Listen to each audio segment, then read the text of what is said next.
Hi guys, welcome to my channel टेक्नोमिज। पिछली video में हमने देखा था कि सिंगल लाइन कमेंट और मल्टीपल लाइन कमेंट किस तरह करते हैं। इस वीडियो में हम देखेंगे कि सी वेरिएबल्स क्या क्या है। ठीक है, वेरिएबल्स किस तरह काम करते हैं और वो किस लिए यूज़ करते हैं। ठीक है, तो चलिए स्टार्ट करते हैं। सी वेरिएबल्स, सबसे पहले जान लेते हैं कि वेरिएबल्स कहते किसी हैं, उनका काम क्या है। ठीक है, variables are containers for storing data values. इसका मतलब क्या है कि वेरिएबल्स कंटेनर्स हैं। कंटेनर, आप समझ लो ये कंटेनर होता है। कंटेनर कंटेनर क्या करता है? कंटेनर डेटा स्टोर करता है, या फिर मतलब समझ लो कि कंटेनर बहुत सारी चीज़ें स्टोर करता है। तो उसी तरीके से वेरिएबल्स को कहते हैं कंटेनर्स। और ये कंटेनर्स क्या स्टोर करते हैं? डेटा वैल्यूज स्टोर करते हैं। ये स्टोर करते हैं डेटा वैल्यूज। ठीक है, ये क्लियर हो गया। अब देखते हैं नीचे। सी में जो है ना, तीन टाइप के वेरिएबल्स यूज़ होते हैं। ठीक है, और भी हैं बट हमें जो है ये तीन टाइप के वेरिएबल्स अभी, अब हम इनके बारे में ध्यान ध्यान देते हैं ज़्यादा। ठीक है, तो चलिए स्टार्ट करते हैं कि कितने टाइप के वेरिएबल्स हैं। ठीक है, थ्री टाइप की वेरिएबल्स हम देखेंगे अभी। ठीक है, वेरिएबल्स का नेम जैसे यहाँ पे लिखा है ना, there are different types of variables defined with different keywords. For example, अब ये जो इंट लिखा है ना, ये इंट एक वेरिएबल है, ये इसका कीवर्ड है, समझ रहे हो। इसका पूरा नेम क्या है? इंटीजर है। बट हम इंटीजर पूरा नेम नहीं लिखेंगे, हम बस इसका एक कीवर्ड लिखेंगे और वो है इंट। ये एक वेरिएबल हो गया।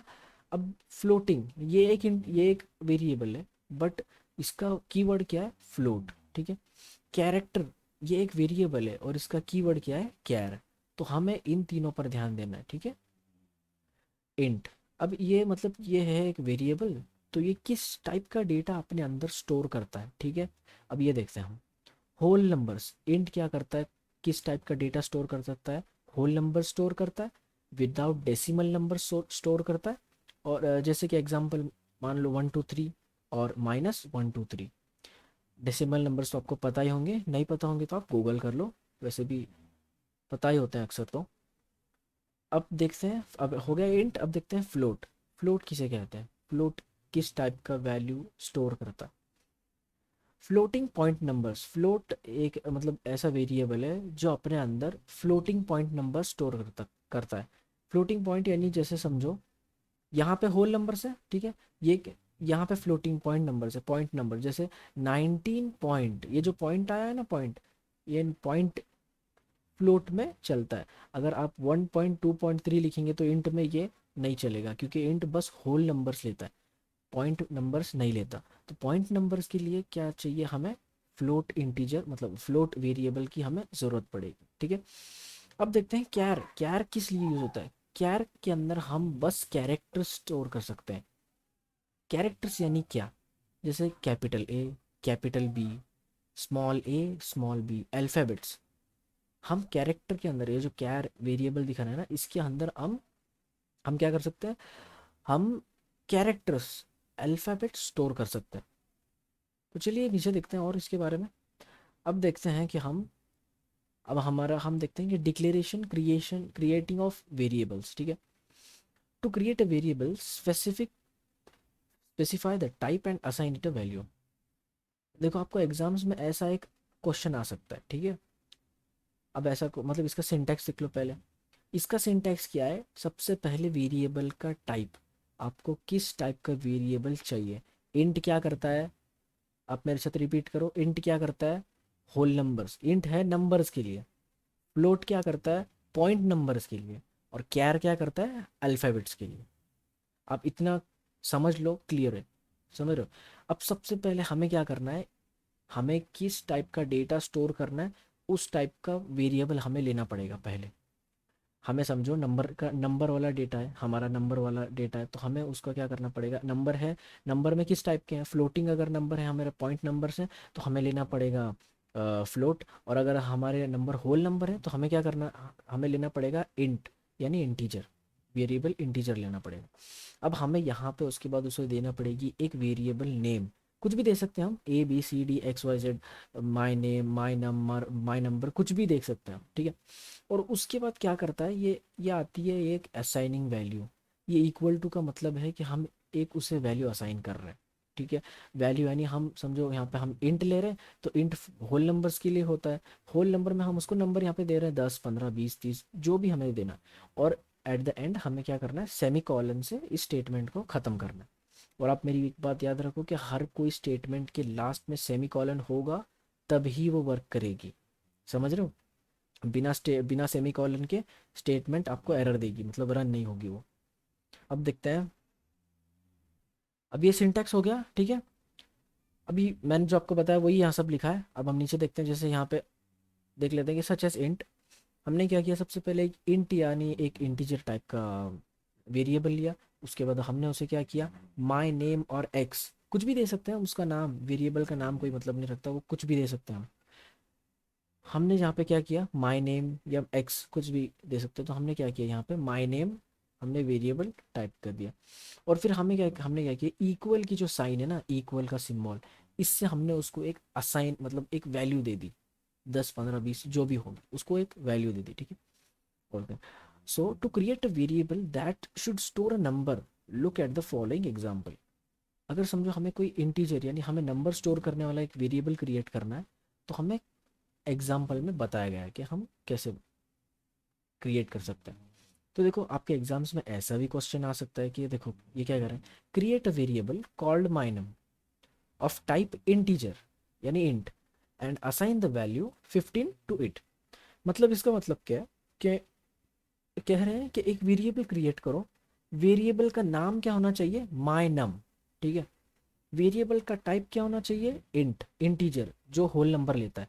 और उसको कितनी असाइन करनी है वैल्यू, उसको देनी है 15 की वैल्यू। अब आपके एग्जाम्स में से क्वेश्चन आता है, तो आपको करना क्या है, नीचे स्टेटमेंट लिखनी है। कैसी, देखो सबसे पहले हमने क्या लिया, टाइप लिया, ठीक है। किस टाइप का है, होल नंबर है, तो हमें इंटीजर लेना पड़ा, इंट लिया हमने। फिर बाद में हमने क्या किया, नाम देना था उसे। नाम क्या इन्होंने कहा था वेरिएबल का नेम देने के लिए, माय नम उसका नाम होना चाहिए। तो हमने क्या किया, ठीक है माय नम उसका नाम दे दिया, इन नाम रख दिया। अब उसको 15 की वैल्यू असाइन करनी है। तो 15 की वैल्यू असाइन करने के लिए हमें एक सिंबल की ज़रूरत पड़ेगी, और ये है इक्वल का सिंबल, ठीक है।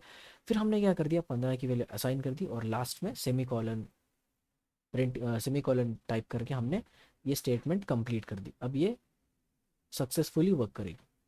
अब हम नीचे आते हैं। ये हो गया एक टाइप में, ठीक है। ये एक हो गया एक तरीके में, आपने एक ही लाइन में वेरिएबल भी क्रिएट किया, वेरिएबल का नाम भी रख दिया, और वेरिएबल को वैल्यू भी असाइन कर दी, ठीक है। अब देखते हैं दूसरा तरीका क्या है। You can also declare a variable without assigning the value and assign the value later. जैसे देखो यहाँ पे हमने क्या किया कि एक ही लाइन में हमने वेरिएबल का टाइप भी लिख दिया, वेरिएबल का नेम भी लिख दिया, और 15 की वैल्यू से असाइन भी कर दी। अब यहाँ इस एग्जांपल में क्या बताया गया है कि हम एक सबसे पहले एक वेरिएबल का टाइप लेते हैं।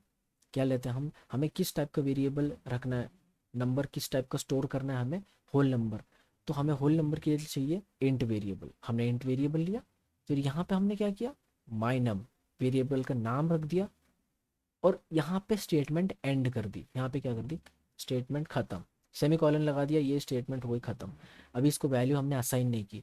तो दूसरे तरीके में वैल्यू कैसे असाइन करते हैं, यहाँ पे हो गया एक लाइन में, यहाँ पे हो गया 2 लाइन में। हम इसको वैल्यू कैसे असाइन करें, अब हम दूसरे नीचे की लाइन में आते हैं, और यहाँ पे लिखते हैं माई नम इज इक्वल टू 15।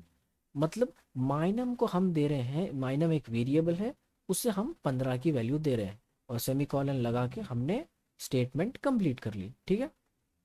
अब मैं आपको बताता हूँ अपने कोड एडिटर में, देखते हैं। ये सबसे पहले हमें क्या करना पड़ेगा, hash include stdio dot H, ठीक है। ये हो गई हेडर फाइल। यहाँ पे लिखेंगे int main, sorry int main, main bracket नीचे आते हैं, करली ब्रैकेट ऑन। अब यहाँ पे लिखता हूँ क्या क्या था हमारा, पहले सिंटैक्स लिख लेता था पूरा, रिटर्न 0। अब ये हो गया हमारा सिंटैक्स। अब यहाँ पे हमें क्या करना है, हमें जैसे इन्होंने बताया ना, हमें एक वेरिएबल क्रिएट करना है। हमें किस टाइप का वेरिएबल क्रिएट करना है, हमें क्रिएट करना है एक नंबर वाला, होल नंबर स्टोर करने वाला वेरिएबल। उसके लिए हमें लेना पड़ेगा इंट। इंट एक इंटीजर के लिए हम लेते हैं। अब उसको हमने क्या किया, नंबर नंबर उसको देना, मतलब उसको नाम देना है। तो हमने नाम क्या लिया, हमने माय नम, ओके। और फिर हमने यहाँ पे क्या किया, माय नम यहाँ पे इस स्टेटमेंट को स्टॉप कर दिया। अब हम नीचे जाते हैं, my num is equal to 15 semicolon, हमने स्टॉप कर दिया। समझ रहे हो, जैसे हमने यहाँ पे किया उसी तरीके से सेम हमने हमारे कोड एडिटर में भी कर दिया। ठीक है, अब ये एक परफेक्ट स्टेटमेंट है, ये रन करेगी। ठीक है, अब ये हो गए दो वे। अब मैं आपको बताता हूँ कि एक तीसरी चीज़ बताता हूँ मैं आपको, जैसे कि समझ लो ये हो गया। अब हम एक बात ऑब्जर्व करें कि if you assign a new value to an existing variable it will overwrite the previous variable. ठीक है, इसका मतलब आप समझ लो कि अगर कोई आप पहली मतलब आपने समझो एक वेरिएबल लिया माई नम का और उसे वैल्यू असाइन की 15 की। ठीक है, अब फिलहाल के लिए आप ये लाइन भूल जाओ, समझ लो ये लाइन में कुछ लिखा ही नहीं है, स्किप कर लो, बस इस लाइन पे ध्यान दो। हमने क्या किया, यहाँ पे एक माई नम का वेरिएबल क्रिएट किया और उसको वैल्यू दी है 15 की। ठीक है, अब आपको यहाँ पे क्या बताएगा कि मैं आपको बताता हूँ। ठीक है, हमने क्या किया, इंट लिया, यहाँ पे हमने क्या किया, हमने माइनम वेरिएबल को हमने दे दी 20 की वैल्यू। ठीक है, अब 20 की वैल्यू दे दी तो माइनम एक वेरिएबल है, उसकी वैल्यू आपको मिलेगी 20। ठीक है, आपको 20 ही मिलेगी। बट अगर आपने नीचे आ गए, आप नीचे आकर हमने तुमने क्या किया, माइनम सेम वेरिएबल का नाम ले लिया और उसे क्या कर दी, यहाँ पे हमने कर दी 30 और उसको सेमीकोलन से एंड कर दिया। तो अब यहाँ पे क्या होगा कि आपने पहला जो वेरिएबल नेम था माइनम, उसको 15 की वैल्यू दी थी, और आप अगेन नेक्स्ट टाइम क्या कर रहे हो, माइनम सेम वेरिएबल लेकर आप उसको 10 की वैल्यू दे रहे हो, यानी वैल्यू चेंज कर रहे हो ना। यहाँ पे 15 थी, यहाँ पे 10, 5 कम कर दिया आपने। तो अब ये क्या करेगा, जब हम इसको एग्जीक्यूट करेंगे तो ये पिछली जो वैल्यू थी ना, ये 15 वाली, ये स्किप कर देगा। वो जो रिसेंट और लेटेस्ट वैल्यू जो आपने उसको दी है वो प्रिंट कर देगा। समझ में आ रही है आपको? आई होप कि आपको समझ में आ रहा होगा। आप समझ रहे हो? देखो, अगर हमने यहाँ पे और एक वेरिएबल ले लिया ना सेम नेम का, माइनम ही नेम हमने लिया वेरिएबल का, और उसे वैल्यू असाइन कर दी 5 की, तो ये दोनों जो पिछली वैल्यूज थी ये इन दोनों को स्किप कर देगा, हमारी तीसरी वैल्यू को एक्सेप्ट करेगा और उसके पास लेटेस्ट वैल्यू वही होगी। ये दो वैल्यू को वो गिनेगा भी नहीं, मतलब वो उसको एग्जिस्ट ही नहीं करेगा, वो मतलब वो रन नहीं करेगा, उसको स्किप कर देगा, इग्नोर करेगा ये दोनों वैल्यूज को। तो आपको ऐसा नहीं करना, आपको क्या करना है, अगर अगली बार हमें कोई और एक वेरिएबल लेना भी है तो हमें क्या करना है, सेम नेम नहीं रखना। जैसे यहाँ पे माई नम रख इन्होंने माई नम लिया है, बट हम अगले हमारे वेरिएबल का नेम रख दें माई नम 1 या माई नम 2 या माई नम कुछ भी, मतलब इस सेम टू सेम नहीं होना चाहिए। अगर सेम टू सेम हो गया तो आप जो यहाँ पे लेटेस्ट वैल्यू डालोगे ना, जो भी लेटेस्ट वैल्यू इसकी होगी तो पुरानी वैल्यू भूल जाएगा, लेटेस्ट वैल्यू एग्जीक्यूट कर लेगा। ठीक है, होप गाइस कि आपको समझ में आ गया होगा। अब हम अगले वीडियो में देखते हैं कि आउटपुट वेरिएबल्स। ठीक है, तो गाइस इस वीडियो के लिए इतना ही बस। इस वीडियो में हमने देखा कि वेरिएबल्स क्या होते हैं, अब अगली वीडियो में हम देखते हैं कि आउटपुट वेरिएबल्स का आउटपुट हमें कैसे मिलेगा। ठीक है, so guys thank you for watching my video. मिलते हैं अगली वीडियो में, तब तक के लिए टेक केयर, बाय बाय।